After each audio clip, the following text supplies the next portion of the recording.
On laisse passer le grésillement et on se retrouve pour une nouvelle semaine de travail en espagnol. Alors à faire à partir du mardi 31 jusqu'au mercredi 1er avril, ça me semble assez raisonnable. Et nous sommes à la vidéo numéro 5 qui sera consacrée à la grammaire. Oui, je sais, c'était un piège, mais il fallait bien en passer par là. Vous n'alliez pas rester tout le temps à ne faire que des documents sympas et agréables. Donc, la grammaire, on va faire quelques révisions concernant le récit au présent et plus particulièrement le présent lui-même. Je vous rappelle, parce que c'est quelque chose que nous avons déjà vu, il s'agit juste d'une révision, que en général, pour parler, pour raconter une histoire, vous pouvez utiliser plusieurs temps. Par exemple, ici, vous pouvez dire « elle a détruit, elle détruit, elle détruira ». Et vous utilisez donc pour raconter une histoire le passé composé, le présent et le futur. En général, ces trois temps vont ensemble. Et le temps le plus important, c'est le présent. C'est pour ça qu'on appelle ça le récit au présent. C'est-à-dire le récit au présent réunit passé composé, présent et futur. Avec ces trois temps, vous pouvez raconter une histoire complète. Alors, le passé composé, en français, la construction, vous la connaissez, je vous l'ai mis en blanc. Vous allez avoir un auxiliaire et un participe passé pour le passé composé, un radical et déterminaison pour le présent, un infinitif et déterminaison pour le futur. Bon, c'est un tout petit peu plus compliqué que ça, mais c'est à peu près la même chose. Et alors, pour l'espagnol, c'est exactement le même type de construction. C'est ce qui fait que, normalement, vous ne devriez pas trop avoir de problème pour comprendre ces constructions. Le système est le même. On va donc s'intéresser au présent, toujours en tant que révision. Le présent permet de raconter ce qui se passe pendant l'histoire. Et pour construire le présent, il faut partir de l'infinitif. Alors, j'espère que vous vous rappelez quelle est la construction d'un infinitif en français, mais grosso modo, pour simplifier, on va dire qu'on a le radical suivi d'une terminaison de l'infinitif. Exemple, le verbe manger. Et pour conjuguer ce verbe manger au présent, qu'est-ce qu'il faut faire? Eh bien, il faut mettre un pronom sujet devant, garder le radical qui est ici en orange, et mettre les terminaisons du présent. Exemple, je mange. Donc, la terminaison du présent est ici en bleu. Et vous avez le pronom sujet qui est obligatoire en français et le radical. Le pronom sujet et la terminaison. Le pronom sujet est obligatoire en français parce que si vous enlevez ce pronom sujet, on n'arrive plus à faire la distinction entre plusieurs personnes. Je mange, tu manges, il mange, ça donnerait mange, mange, mange. Impossible de faire la différence. Donc le pronom sujet est important. En espagnol, on va voir comment ça fonctionne. Alors, pour fabriquer, pour l'infinitif, en espagnol, vous voyez, vous avez encore le français qui est affiché, en espagnol, on va garder exactement la même chose. Vous avez un radical et une terminaison de l'infinitif, qui est importante, cette terminaison, parce qu'elle permet de déterminer les différentes conjugaisons en espagnol, différents groupes, donc différentes façons de conjuguer le verbe. Maintenant, qu'est-ce qu'il faut en espagnol pour conjuguer un verbe au présent? Vous avez en français pronom, radical et terminaison. En espagnol, on supprime le pronom et on garde simplement le radical et les terminaisons du présent. En espagnol, vous ne devez pas mettre de pronom sujet comme je, tu, il, elle, nous, vous, il, elle, tout simplement parce qu'en espagnol, ces pronoms-là sont la plupart du temps inutiles. En effet, la terminaison du présent, comme vous le savez déjà, indique le temps et la personne du verbe. Par exemple, como se termine par un O, on sait que c'est une première personne du singulier. Donc, on enlève le pronom et on ne garde que le pronom, que la terminaison. Vous voyez donc la différence qu'il y a entre le français et l'espagnol. Le système, grosso modo, est le même, mais il y a cette petite différence du pronom sujet qui n'apparaît pas. Alors attention, j'ai bien dit le pronom sujet obligatoire, je, tu, il, elle, nous, vous, il, elle. Par contre, les pronoms facultatifs, qui en français sont moi, toi, lui, elle, etc., ceux-là existent en espagnol. La suite. Le verbe chanter au présent français, je chante, tu chantes, il chante, nous chantons, vous chantez, il chante. En espagnol, ça va se construire de la manière suivante. On prend le radical du verbe, et vous voyez qu'à l'infinitif, il y a 3 terminaisons différentes, donc 3 groupes de verbes. Vous avez les verbes qui se terminent en AR, les verbes qui se terminent en ER et les verbes qui se terminent en IR.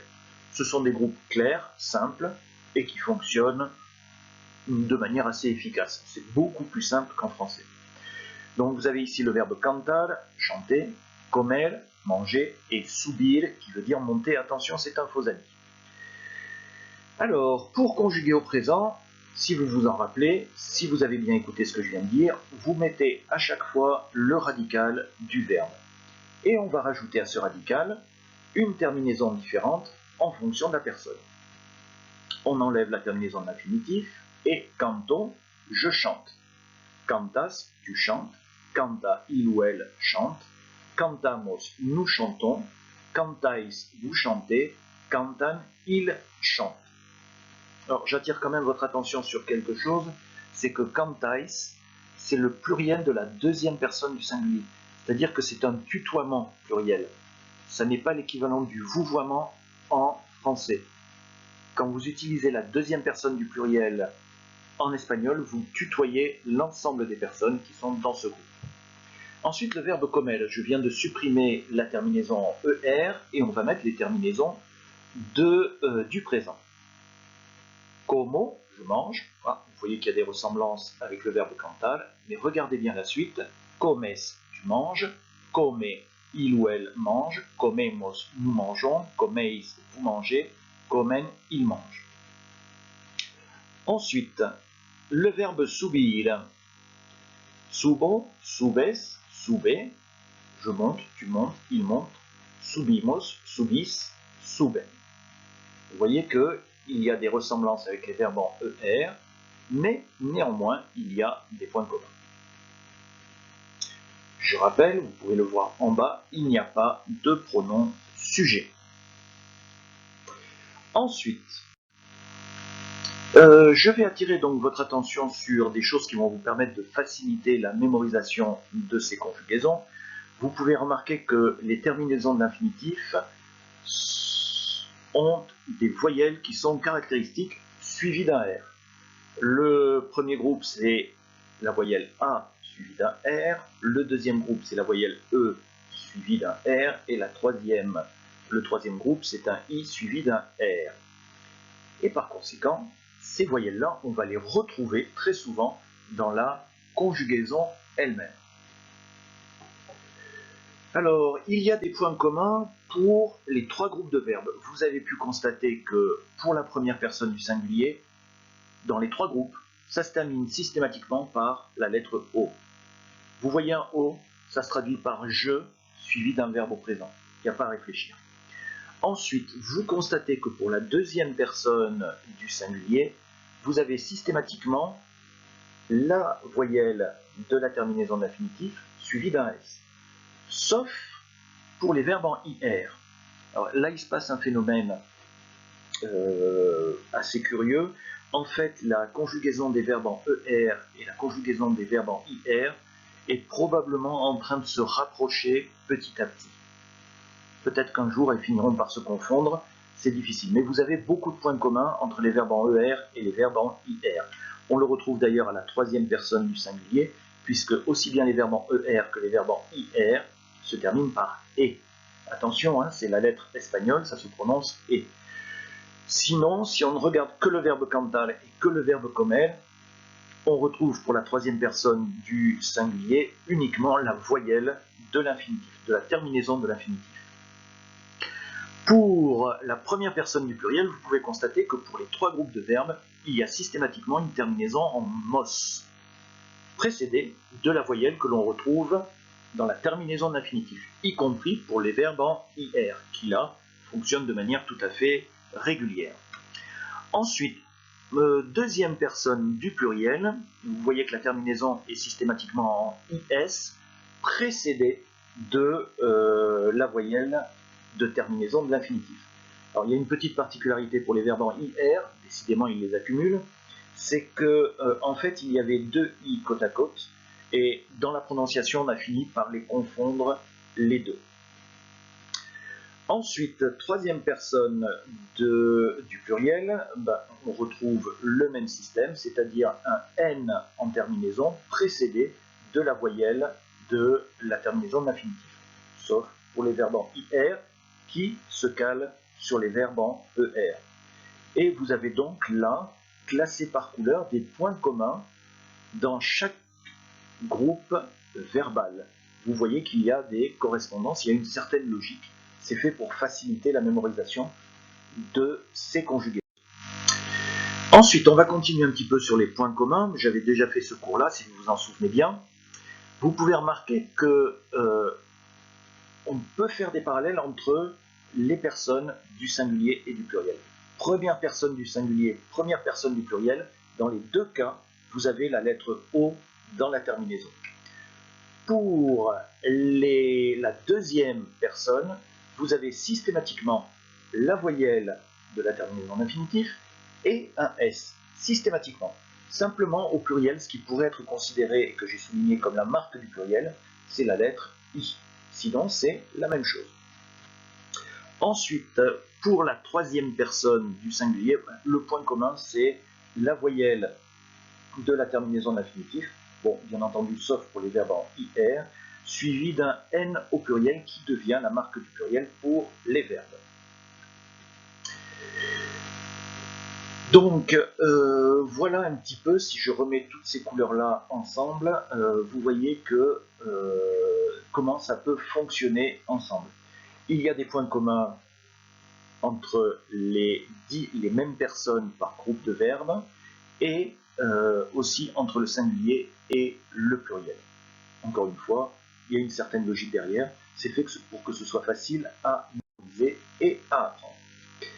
Alors maintenant, vous allez vous entraîner à conjuguer les verbes laisser, balayer et vivre. Je vous mets l'infinitif ici, dejar, laisser, barrer, balayer et vivir, vivre.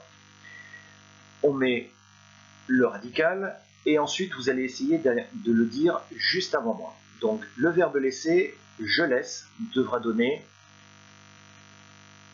dejo. Vous essayez maintenant pour la deuxième personne, tu laisses,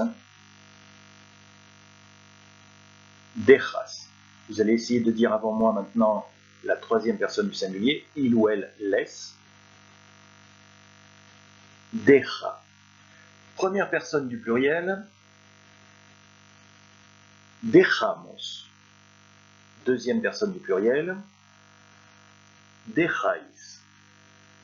Troisième personne du pluriel, dejan. Donc, si je répète le verbe dejar au présent, ça donne dejo, dejas, deja, dejamos, dejáis, dejan. Ensuite, je suis allé trop vite. Le verbe balayer, barrer, alors vous vous appliquez bien pour la prononciation du double R, vous n'hésitez pas à exagérer cette prononciation-là. Et première personne du singulier, vous allez essayer de le dire avant moi pour traduire je balaye. Bar, tu balayes. Barres, il ou elle balaye. Barre, nous balayons. Barremos, vous balayez. Barréis, il balaye. Barren. Et on passe, non, je suis allé trop vite, pour le verbe vivir. Bon, en même temps, c'était le plus facile, hein, celui-là, donc je ne vais pas beaucoup insister. Comment dites-vous en espagnol je vis? Vivo, tu vis. Vives, il ou elle vit. Vive, nous vivons. Vivimos, vous vivez. Vivis, et il ou elle vivent. Viven. Donc voilà un petit peu pour ce petit entraînement concernant le présent.